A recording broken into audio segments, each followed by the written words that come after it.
Lei da destruição, lei natural que transforma e melhora os seres. Tratando-se da destruição, é preciso que tudo se destrua para renascer e se regenerar. Destruição esta que não passa de uma transformação que traz renovação e melhoria dos seres vivos. Os seres vivos se destroem para se alimentar, como demonstrados nos ciclos de cadeia alimentar que todos nós um dia estudamos. Mas tal destruição obedece a um duplo fim: manutenção do equilíbrio por causa da reprodução e utilização da matéria morta em seus diversos processos naturais pelos agentes da destruição. Esse invólucro é simples acessório da parte essencial que é o ser pensante, que não se pode destruir e se elabora nas metamorfoses diversas por que passa. No entanto, para que a destruição não se faça antes do tempo, Deus fez com que cada ser experimentasse a necessidade de viver pela lei da conservação e a de se reproduzir pela lei da reprodução, para que não interrompa o desenvolvimento do princípio inteligente de cada ser. No caso do homem, existe instintivamente uma apreensão a respeito da morte, por causa do cumprimento de sua tarefa, e por isso o instinto de conservação o induz a repelir a morte, como uma voz íntima lhe dizendo que pode realizar alguma coisa pelo seu progresso. Se não o tivesse, se entregaria ao desânimo. A necessidade da destruição vai diminuindo à medida que o mundo progride e cessa quando o físico e o moral se acham mais depurados, por se tornar menos materiais. Cessando em nós também esta necessidade, pois à medida que o desenvolvimento intelectual e moral ocorre, podemos observar em nós um certo horror a ela. O homem tem direito à destruição sobre os animais, regulado pela necessidade que tem de prover seu sustento e segurança, mas o abuso jamais constitui esse direito, sendo ela uma violação à lei de Deus. A caça, objetivando o prazer de destruir e não a necessidade e a segurança, é um exemplo desta violação, e significa predominância da bestialidade sobre a natureza espiritual. Quando, de tempos em tempos, decai sobre a humanidade flagelos destruidores permitidos por Deus, como a pandemia, ela se faz necessária para nos fazer progredir mais depressa, sendo realizado em alguns anos o que seria exigido séculos, pois já dissemos que a destruição é uma necessidade para a regeneração moral dos espíritos, vida após vida.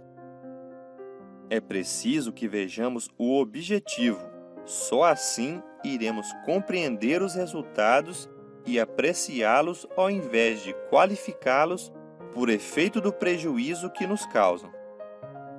Alguns irão questionar se Deus não poderia fazer de outra maneira para não precisar empregar os flagelos destruidores. Ele o faz todos os dias, permitindo progredir pelo conhecimento do bem e do mal, mas o homem não aproveita esses meios, e por isso, somente fazendo com que sinta sua fraqueza e castigando seu orgulho, ele irá compreender. Seja a morte por uma causa comum, seja por um flagelo destruidor, a única diferença entre eles é que no flagelo partirá um número maior de pessoas ao mesmo tempo, pois ninguém deixará de morrer. Esses flagelos também têm outras utilidades. Um exemplo é a mudança de condições em uma região, e o bem, vindo dessas mudanças, as gerações futuras a experimentarão.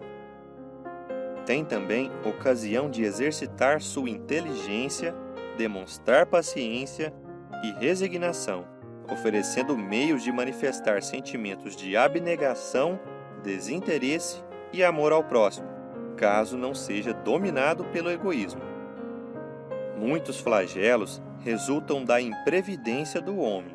Contudo, entre esses males, alguns estão nos decretos da providência. Então, nada pode o homem fazer para se opor. Entretanto, ele muitas vezes os agrava pela sua negligência. Alguns flagelos destruidores que o homem faz uso negligenciado, provocando agravamento, são as guerras, assassinato, crueldade, duelo e pena de morte, que descreveremos a seguir. As guerras ocorrem neste mundo devido à predominância da natureza animal pela espiritual e transbordamento das paixões, no qual os povos no estado de barbárie exercitam pelo direito do mais forte. Com o progresso e o amadurecimento da humanidade, um dia elas irão desaparecer, pois os homens compreenderão a justiça e praticarão a lei de Deus. Assim, todos os povos serão irmãos. As guerras tiveram também seu objetivo na providência, pois elas proporcionam a liberdade e o progresso. Mesmo as que tiveram como resultado a escravidão temporária, proporcionou ao povo subjugado uma aceleração em seu adiantamento. O assassinato é um crime aos olhos de Deus, pois aquele que tira a vida de seu semelhante interrompe uma existência de expiação ou de missão, e é nisso que consiste o mal. Mas Deus é justo e julga mais pela intenção do que pelo fato. A crueldade é um instinto de destruição no que tem de pior, resultando sempre de uma natureza má, resultando da falta de desenvolvimento do senso moral, mas existe em estado rudimentar ou latente, assim como todas as faculdades existem no homem.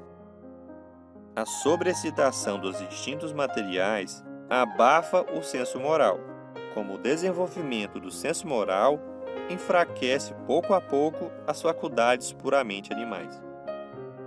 À medida que a humanidade progride, esses homens, a quem o instinto do mal domina, se acham deslocados entre pessoas de bem e, assim, desaparecerão gradualmente.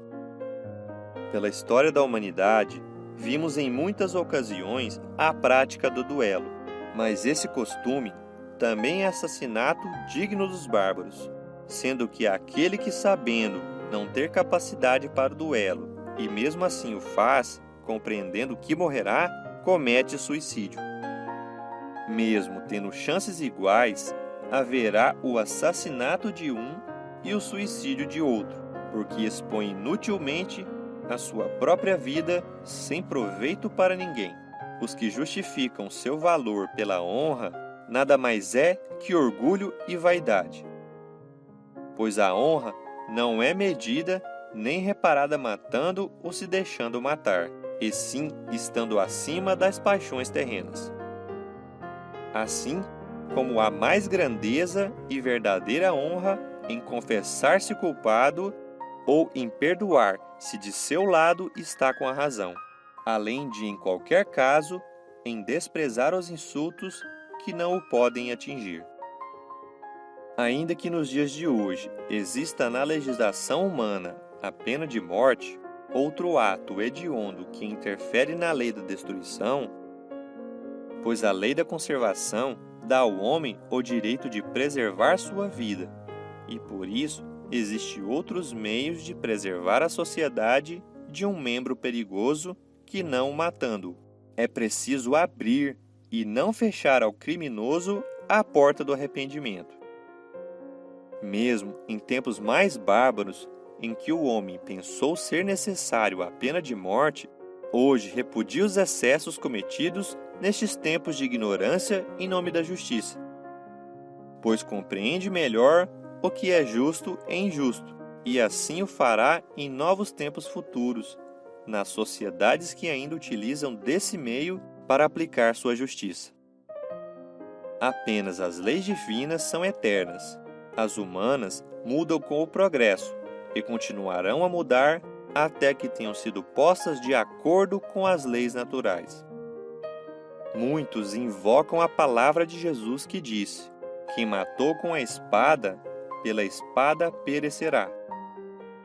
Mas, se tratando da pena de talião, refere-se à justiça de Deus, e não à do homem, pois Jesus também disse para perdoar nossos inimigos, e também nos ensinou a pedir perdão a Deus por nossas ofensas, assim como houvera perdoado, ou seja, na mesma proporção.